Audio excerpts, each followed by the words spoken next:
Hello दोस्तों, स्वागत है मेरे यूट्यूब चैनल लो वाले बाबू पर।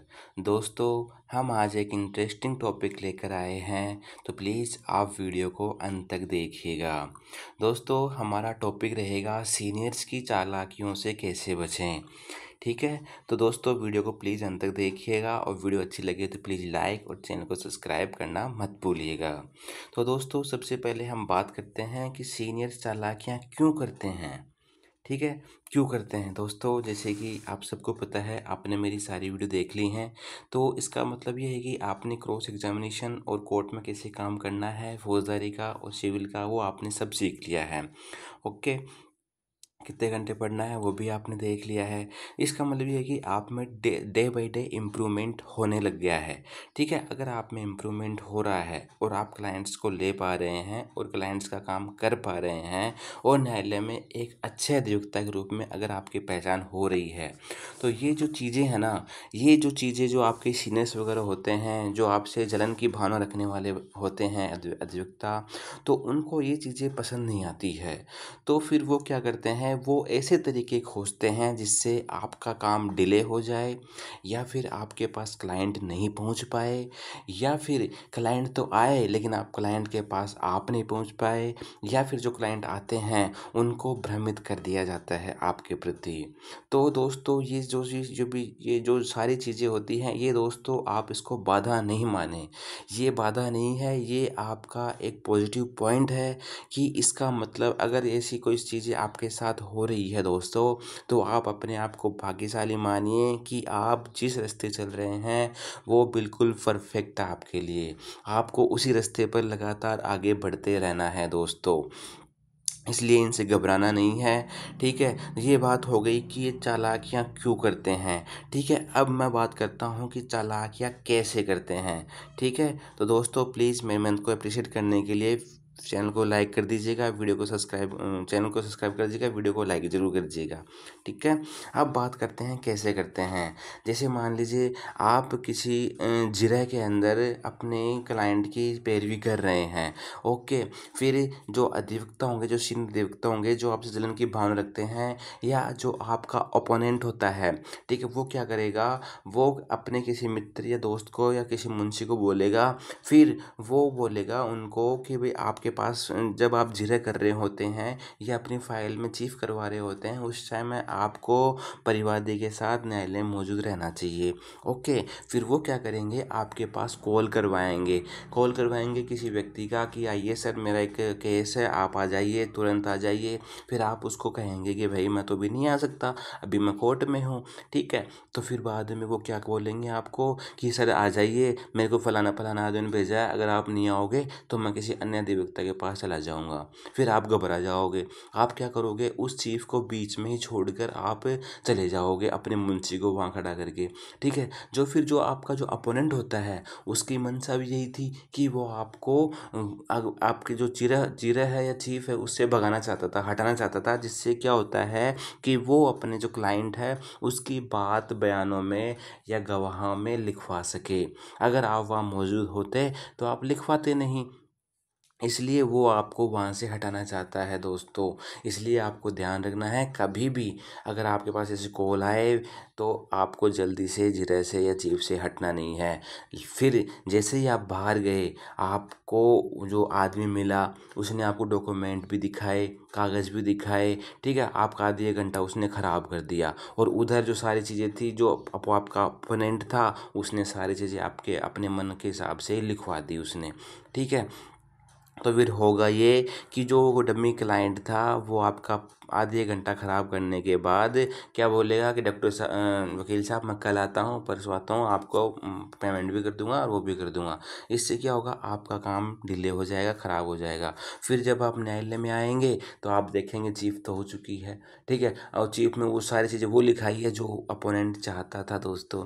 इसलिए दोस्तों, आपको कभी भी ऐसा नहीं करना है। जब भी आप चीफ या जिले में हो तो किसी भी अधिवक्ता या किसी भी दोस्त के कॉल पे आपको नहीं जाना चाहिए, हो सकता है वो डमी क्लाइंट हो। ठीक है दोस्तों, तो ये हो गया एक तरीका तो कि भाई आपको कैसे करना है। अब बात कर लेते हैं दोस्तों। तो पहला तरीका दोस्तों ये है कि आपको चीफ या जिले से हटना नहीं है। ठीक है।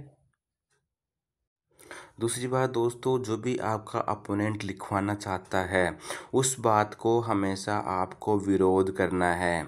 आपको अपने परिवादी के सामने ये शो करना है कि आप उसका अपोज कर रहे हैं, और अपोज भी ऐसे करना है कि उसका बार बार उसका दिमाग स्टिक करना है। आपको उसका दिमाग पे वो प्रभाव पड़ना चाहिए आपके अपोनेंट पे। जब आप बार बार उसको अपोज करोगे, बार बार उसको टोकना शुरू करोगे, तो जो उसके दिमाग में जो क्वेश्चंस होंगे ना दोस्तों, वो अप्लाई नहीं कर पाएगा।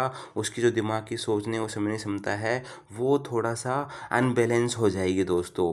इसलिए आपको जब वो जिरह करे या चीफ करे तो आपको उसको बार बार टोकना है कि ये चीज़ें आप लिखवा नहीं सकते। इस गवाह का इस घटना से कोई संबंध नहीं है, ये तो खुद ही डिले आया था, इसकी बातों का कोई सहारा नहीं है। ऐसे करके आपको बार बार उसको डिले करवाना है दोस्तों, उसको भ्रमित करना है। ठीक है। तीसरा तरीका दोस्तों, आपका जो अपोनेंट है उसको जल्दी चीफ या जल्दी जिरह के लिए बोलना है। आपको ये बोलना है कि बस हो गया अधिवक्ता जी, हो गया, बस बस कितना लिखवाओगे। ठीक है। अब आपको ये बोलना है और भी गवाह आएंगे और भी बयान आएंगे, आप सारा इसी से थोड़ी पूछोगे।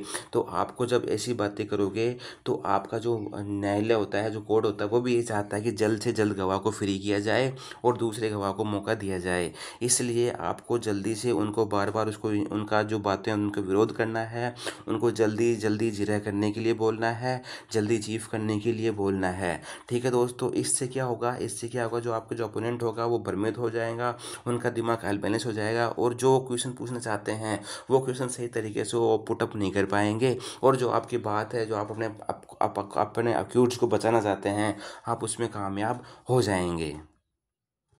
दोस्तों, जब भी आपका अपोनेंट जब चीफ या जिरह करवाए तो आपको हमेशा अपने पास एक खाली कागज़ और एक पेन को रखना है। जो भी क्वेश्चन वो उससे पुटअप कर रहा है वो क्वेश्चंस आपको अपने कागज़ या कॉपी में नोट करने हैं। ठीक है। और वो क्वेश्चन जो चीफ में लिखवाएगा उन्हीं क्वेश्चनों को आपको जिरह के अंदर अपोजिट करना है, उनको अपोज करना है उन चीज़ों को।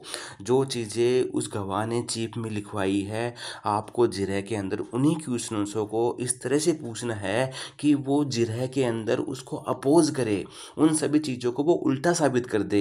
इसलिए हमेशा अपने पास एक कॉपी, एक या फिर एक पेन और एक कागज़ हमेशा रखना है। जो भी चीफ में वो क्वेश्चन लिख पूछ रहा है उन क्वेश्चनों को अपने कागज़ पर नोट करना है, और आपको जिरह के अंदर उन क्वेश्चंस को झूठा साबित करना है। उस गवाह के बयान को जो चीफ में लिखवाया है उसका झूठा साबित करना है। इससे क्या होगा, इससे आपके अभियुक्त के बचने के चांसेस बढ़ जाएंगे दोस्तों।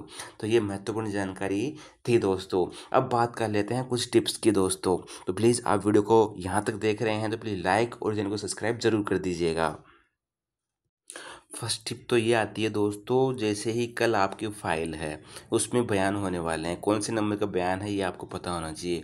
तो शाम को ही आपको अपने क्लाइंट को घर पे बुलाना है या अपने ऑफिस पे बुलाना है। ठीक है। और उसके सामने बैठकर कम से कम आपको 50 से लेकर 70 क्वेश्चंस आपको खुद को बनाने हैं कि आपको ये क्वेश्चन उनसे पूछने हैं, और घटना की पूरी जानकारी की होनी चाहिए आपको, और उस क्लाइंट के बारे में आपको पूरी डिटेल परिवादी से पूछ लेनी है या अभियुक्त से पूछ लेनी है। ठीक है। तो पहले तो क्या करना है, आपको सबसे पहले 50 से या 70 क्वेश्चंस आपको नोट डाउन करने हैं जो आपको कल उसके पास उससे पूछने हैं। ठीक है। फिर अब बात करते हैं टिप नंबर 2 की।